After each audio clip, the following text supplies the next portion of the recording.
नमस्कार मित्रों, मैं अंजलि कुमारी स्वागत करती हूँ आपके अपने चैनल साहित्य शिक्षा अंजलि में। आज मैं कक्षा 9 की जो पाठ्य पुस्तक है विषय सामाजिक विज्ञान उसका हिस्ट्री पढ़ा रही हूँ अभी। तो इसका चैप्टर 2 जो है पाठ 2 अमेरिका स्वतंत्रता संग्राम, इसको मैं बहुत ही आसान भाषा में नोट्स के रूप में पढ़ा चुकी हूँ और आज मैं इस चैप्टर के सही प्रश्नों का प्रश्नोत्तर करवाऊंगी। तो आप लोग शुरू से अंत तक बने रहे। चलिए प्रश्नोत्तर की तरफ, चलिए बस 19 प्रश्न की तरफ। प्रश्न संख्या 1 है कि अमेरिका की राजधानी कहाँ है। तो 4 ऑप्शन है, न्यूयॉर्क, कैलिफोर्निया, वाशिंगटन और कोई नहीं। तो चलिए गौ की तरफ, वाशिंगटन डीसी है। प्रश्न संख्या 2 है कि कॉमन सेंस की रचना किसने की थी। तो कॉमन सेंस की रचना जो है सो प्रश्न संख्या दूसरा का ख के साथ चलिए टॉमस पेन ने की थी। प्रश्न संख्या 3 है कि स्टॉप एक्ट किस वर्ष पारित हुआ था। एक्ट का नाम है 1165, 1764, 1766, 1767। तो यह एक्ट जो है ना 1165 में पारित हुआ था। आगे चलते हैं, अमेरिकी स्वतंत्रता संग्राम में अंग्रेजों का सेनापति कौन था। जब स्वतंत्रता संग्राम हो रहा था तो कौन था सेनापति, याद कीजिए। ग है कॉर्नवालिस, इसका आंसर ग होगा, कॉर्नवालिस था इसका सेनापति। चलिए प्रश्न संख्या 5 की तरफ, अमेरिकी संविधान कब लागू हुआ। 1787, 1789, 1791, 1793। तो अमेरिकी संविधान जो है ना वह लागू हुआ था 1787 में। और प्रश्न संख्या 6 में पूछा जा रहा है कि विश्व में प्रथम लिखित संविधान किस देश में लागू हुआ। तो विश्व में प्रथम लिखित संविधान जो है सो अमेरिका में लागू हुआ था। 4 ऑप्शन है, इसमें इंग्लैंड, फ्रांस, अमेरिका और स्पेन। तो इसमें आप अमेरिका के साथ चलिए। अब किस संधि के द्वारा अमेरिकी स्वतंत्रता संग्राम को मान्यता मिली। संधि हुआ था ना, तो पेरिस की संधि, विलाफ्रिका की संधि, न्यूली की संधि और जेबरे की संधि। तो पेरिस की संधि जब हुई तो अमेरिकी स्वतंत्रता संग्राम को क्या मिली, मान्यता मिल गई थी। प्रश्न संख्या 8 में पूछा जा रहा है कि अमेरिका स्वतंत्रता संग्राम में अमेरिका का सेनापति कौन था। सेना का नेतृत्व तो सेनापति करता है, तो कौन था। ग्रेनविले, जेफरसन, लजाएते और वाशिंगटन। तो इसका सही जवाब होगा वाशिंगटन। प्रश्न संख्या 9 में पूछा जा रहा है कि अमेरिका के प्रथम राष्ट्रपति कौन थे। 4 ऑप्शन है, George Washington, Abraham Lincoln, Roosevelt और उल गोर। तो इसके प्रथम राष्ट्रपति जॉर्ज वाशिंगटन थे। सतवार्षिक युद्ध किन दो देशों के बीच में हुआ। 7 वर्षों तक जो युद्ध चला तो कौन कौन देश के बीच हुआ था। Britain America, France Canada, Britain France और अमेरिका कनाडा। तो ऑप्शन नंबर ग के साथ चलिए, ब्रिटेन और फ्रांस के साथ 7 वर्षों तक युद्ध हुआ था। अब रिक्त स्थानों की पूर्ति करने के लिए कहा जा रहा है प्रश्न संख्या 2 में, और लेसेस फेयर का सिद्धांत किसने दिया था। तो एडम स्मिथ ने लेसेस फेयर का सिद्धांत दिया था। इसका उत्तर होगा एडम स्मिथ, खाली स्थान में। शक्ति के पृथ्वीकरण का सिद्धांत किसने दिया था। तो मोंटेस्क्यू ने दिया था। आप सेनापति लजाएते, फिर खाली स्थान है, का रहने वाला था। कहाँ का रहने वाला था, तो यह जो सेनापति था ना अमेरिका का रहने वाला था। अमेरिका यहाँ होगा। जॉर्ज तृतीय इंग्लैंड का क्या था। तो जॉर्ज तृतीय इंग्लैंड का शासक था, वहां पर शासन करता था वह। और 5वां है कि धर्मनिरपेक्ष राज्य की स्थापना सर्वप्रथम कहाँ हुई। तो अमेरिका में हुई। धर्मनिरपेक्ष की स्थापना सबसे पहले अमेरिका में हुई थी। चलते हैं आगे की तरफ। नई दुनिया अमेरिका को कहा जाता है का पता किसने लगाया। तो कोलंबस ने, कोलंबस होगा। अमेरिका में अंग्रेजों के उपनिवेश थे कितने उपनिवेश थे, 13 थे। आगे चलते हैं कि सर्वप्रथम आधुनिक गणतंत्रात्मक शासन की स्थापना अमेरिका में ही हुई। अमेरिका होगा यहाँ खाली स्थान में। और अमेरिकी स्वतंत्रता संग्राम का तात्कालिक क्या कारण था। बोस्टन चाय पार्टी, बोस्टन नामक बंदरगाह पे किया गया था, बोस्टन चाय पार्टी थी। और राइट्स ऑफ मैन की रचना किसने की। तो टॉमस जेफरसन ने राइट्स ऑफ मैन की रचना की थी। प्रश्न संख्या 3 में पूछा जा रहा है कि सही अथवा गलत का चुनाव करें तथा उसके सामने कोष्ठक में उपयुक्त चिन्हांकित करें। अब जो सही सेंटेंस है ना, सही वाक्य है, वहां पर आप लोग सही लगाइए। जो गलत वाक्य है उसके सामने आप गलत लगाइए। और इसके लिए आप लोगों को चैप्टर समझना बहुत ही जरूरी है। मैं चैप्टर भी पढ़ा चुकी हूँ, आप लोग वहां पर विजिट कर देख सकते हैं। और पहला सेंटेंस है कि जॉर्ज वाशिंगटन अमेरिका के प्रथम प्रधानमंत्री थे। यह सेंटेंस गलत है। अमेरिका यूरोप महादेश महादेश में स्थित है। यह भी सेंटेंस गलत है। अमेरिका यूरोप महादेश में स्थित नहीं है। अमेरिकी स्वतंत्रता संग्राम के दौरान स्वाधीनता के पुत्र एवं पुत्री नामक संगठन का निर्माण हुआ था। सही है, जब स्वाधीनता संग्राम हो रहा था तो इसका संगठन हुआ था। और फिर चौथा है कि अमेरिकी की खोज कोलंबस ने नहीं किया था। यह सेंटेंस भी गलत है। पांचवा है कि अमेरिकी स्वतंत्रता संग्राम में फ्रांस ने इंग्लैंड का साथ दिया था। यह भी सेंटेंस जो है वह गलत है, नहीं साथ दिया था। और अमेरिका स्वतंत्रता का घोषणा पत्र जेफरसन ने तैयार किया था। यह सही है।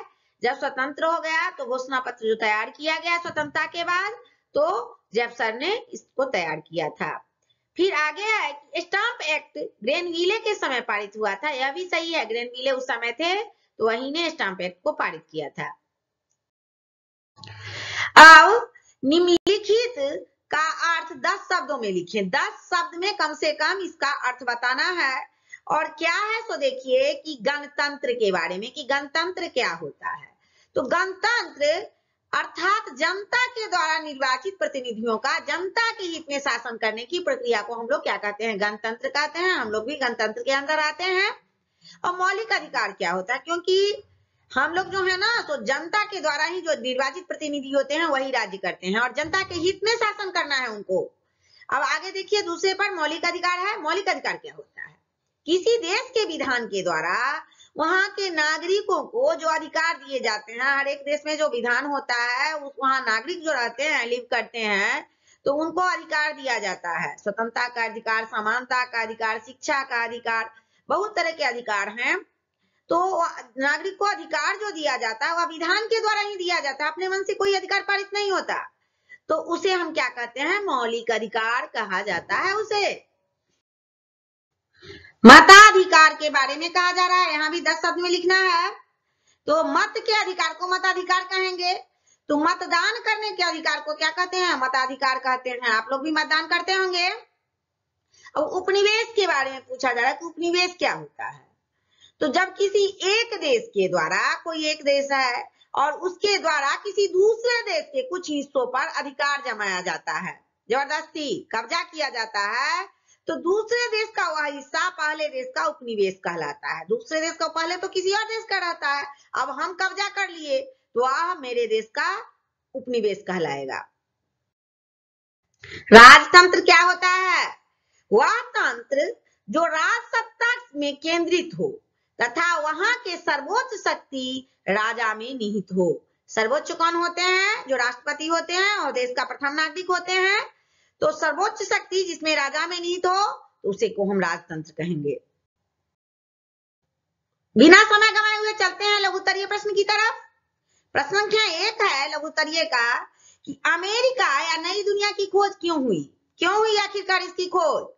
तो अमेरिका या नई दुनिया की खोज व्यापारिक मार्गों को विकसित कर वाणिज्य तथा व्यापार के माध्यम में यूरोपीय देशों की अर्थव्यवस्था को सुदृढ़ तथा समृद्ध करना था। इसीलिए नई दुनिया की खोज हुई, अमेरिका की खोज हुई।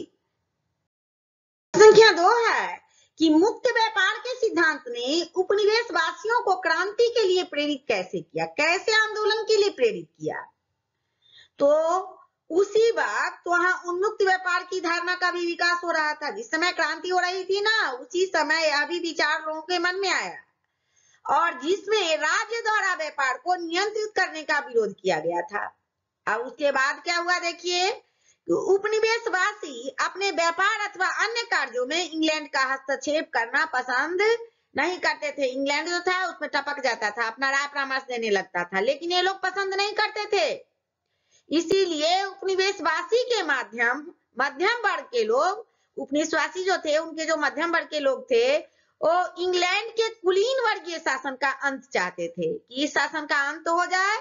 और इस प्रकार मुक्त व्यापार के सिद्धांत ने उपनिवेशवासियों को क्रांति के लिए क्या किया, प्रेरित कर दिया।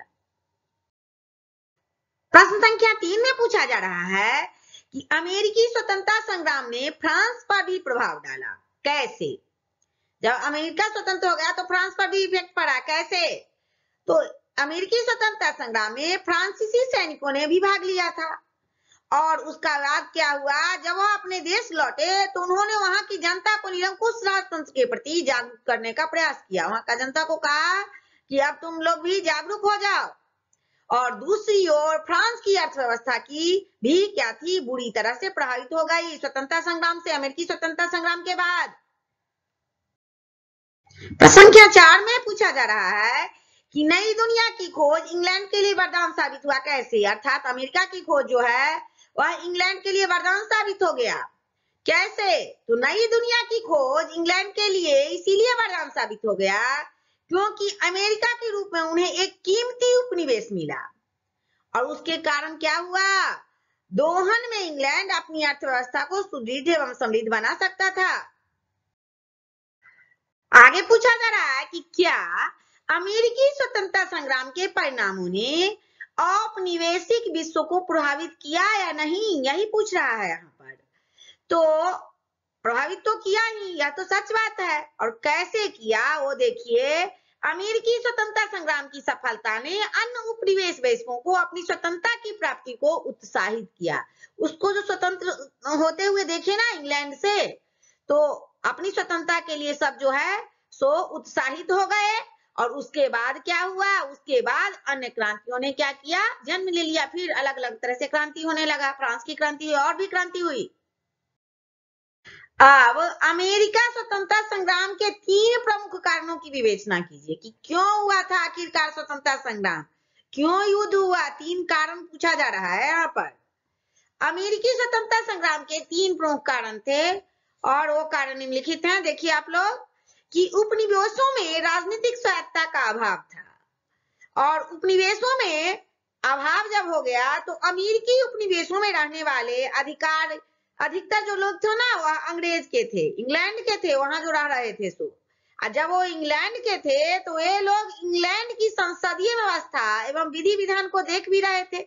वहां के लोग थे तो वहां के विधि व्यवस्था से परिचित थे ना, इसीलिए वो लोग चाहते थे कि उपनिवेश में भी उसी तरह की प्रजातांत्रिक व्यवस्था रहे, यहाँ भी उसी तरह की व्यवस्था रहे जिस तरह की व्यवस्था इंग्लैंड में थी। अब दूसरा कारण था भौगोलिक दूरी। तो भौगोलिक दूरी, इंग्लैंड और अमेरिका की भौगोलिक दूरी बहुत अधिक थी, दोनों में ज्यादा डिस्टेंस था। और उसी समय यातायात के साधन नहीं थे, यातायात और संचार दोनों के साधन का अभाव था तब। और इसी के कारण ब्रिटिश सरकार अपने उपनिवेशों पर अपना नियंत्रण नहीं रख पा रहा था, इसके कारण युद्ध हो गया, संग्राम हो गया। और तीसरा कारण है कि प्रगति विरोधी आर्थिक नीति। इसमें क्या हुआ, तो इसमें उपनिवेशवाद का सिद्धांत था कि उपनिवेशों के आर्थिक शोषण और संसाधनों के दोहन का अधिकार उनके किसको है, तो मातृदेश को है, दूसरे देश को अधिकार नहीं है। शोषण का भी अधिकार जो है तो मातृदेश को है। अब लोकतांत्रिक स्तर पर अमेरिकी संग्राम ने विश्व को कैसे प्रभावित किया, तो लोकतांत्रिक स्तर पर अमेरिकी संग्राम ने विश्व को निम्नलिखित प्रकार से प्रभावित किया। 4-5 कारण है जिसके कारण प्रभावित किया, और भी कारण, लेकिन 4-5 मैं बता देती हूँ। अमेरिकी संग्राम के अंतर्गत ब्रिटेन का एक कीमती उपनिवेश उससे छीन गया उपनिवेश था अटलांटिक महासागर के पास संयुक्त राज्य अमेरिका के नाम से एक शक्तिशाली, बहुत ही पावरफुल राष्ट्र का उदय हुआ, जिससे पूरा विश्व प्रभावित हुआ। एक दो देश नहीं, अभी भी प्रभावित है, और शुरू में भी पूरा विश्व प्रभावित हुआ अमेरिका से, नई दुनिया से। फिर दूसरा है कि राजनीति में जनता की भागीदारी शुरू हो गई। और तीसरा है कि कैसे प्रभावित हुआ, देखिए कि जनता को धार्मिक एवं अंतःकरण की स्वतंत्रता मिली, धार्मिक विचार सबकी स्वतंत्रता मिली जनता को, और मौलिक अधिकारों के द्वारा लोगों की मूलभूत स्वतंत्रता को स्वीकार की गई। पहले ऐसा नहीं था, लेकिन स्वतंत्रता के बाद सारी चीजों की स्वतंत्रता मिली। विश्व का प्रथम लिखित संविधान 1779 ईस्वी में अमेरिका में ही लागू हुआ, और महिलाओं को संपत्ति का अधिकार मिला था। उत्तराधिकारी कानून को न्याय संगत बनाया गया। अब यहाँ से भी ऑब्जेक्टिव प्रश्न मिलते हैं कि सबसे पहले महिलाओं को संपत्ति का अधिकार नहीं था, लेकिन अमेरिका में उसी समय जब 1789 में लिखित संविधान लागू हुआ तो उस समय यह भी स्वीकार किया गया कि महिलाओं को संपत्ति का अधिकार या उत्तराधिकार जो है वह कानून के द्वारा मिल गया। अब पूछा जा रहा है प्रश्न संख्या 3 में कि अमेरिकी स्वतंत्रता संग्राम के परिणामों की आलोचनात्मक परीक्षण करें। आलोचनात्मक परीक्षण करने के लिए कहा जा रहा है। तो देखिए कि अमेरिकी स्वतंत्रता संग्राम के परिणामों की आलोचनात्मक व्याख्या है यहाँ पर, इसमें व्यस्त मताधिकार लागू नहीं हुआ। और दूसरा है कि स्त्रियों को भी मताधिकार से वंचित रखा गया। स्वतंत्र हो गया, लेकिन उस टाइम में शुरू में स्त्री जो थे मताधिकार का उनको नहीं मौका मिलता था। फिर तीसरा है संपत्ति को मताधिकार का आधार बनाया गया, जो उचित नहीं था। संपत्ति को जो मत देंगे वही संपत्ति के अधिकारी होंगे। अमेरिकी स्वतंत्रता संग्राम में अंग्रेज के पराजय के क्या कारण थे? क्यों वह जो है इंग्लैंड जो है सो अमेरिका से पराजय स्वीकार किया? कारण पूछा जा रहा है। पहला कारण था कि अटलांटिक महासागर से अमेरिकी उपनिवेश की दूरी 300 मील थी। यहाँ से ऑब्जेक्टिव बनेंगे, कितनी मील थी? 3000 मील थी, सॉरी। इस कारण वहां समय से सेना एवं रसद पहुंचाने में कठिनाई होती थी, दूरी के कारण। फिर दूसरा है कि अमेरिका की शक्ति को नजरअंदाज किया गया। पहले नहीं समझा जाता था कि अमेरिका इतना पावरफुल है, शक्तिशाली है, तो नजरअंदाज कर दिया गया। एवं अधिकांश अंग्रेज इसे गृह युद्ध समझते रहे। अधिकांश अंग्रेज समझते थे कि यह तो गृह युद्ध हो रहा है, कोई फर्क नहीं पड़ेगा। फिर आगे है कि उपनिवेश वासियों में एकता एवं उत्साह था। वे स्वतंत्रता के लिए कुछ भी कर सकते थे। सारे उपनिवेशवासी एकजुट के साथ लड़ाई किए। फिर चौथा है कि ब्रिटिश सेनापतियों ने कुछ भूल भी की। ब्रिटिश सेनापति जो थे वह घमंड में आकर के कुछ भूल भी किए, जिसके कारण उनको पराजय स्वीकार करना पड़ा। और पांचवा है कि ब्रिटिश राजनेताओं के बीच गंभीर मतभेद था। जब राजनेता के बीच मतभेद होता है तो देश को नुकसान पहुंचना संभव ही है, एकदम तय है कि उसकी हार निश्चित है। तो ब्रिटिश राजनेताओं के बीच गंभीर मतभेद था, जिसके कारण उनको पराजय स्वीकार करना पड़ा। हिस्ट्री का चैप्टर 2 था, पार्ट 2, अमेरिका स्वतंत्रता संग्राम। तो इसके सभी प्रश्नों का प्रश्न उत्तर मैंने करवा दी हूँ। और आप लोग अगर चैनल पे नए हैं तो वीडियो को लाइक करें, चैनल को सब्सक्राइब करें तथा अपने दोस्तों में शेयर करें। बहुत जल्द ही मैं चैप्टर 3 को भी समझा दूंगी नोट्स के साथ। तब तक के लिए जय हिंद, जय भारत।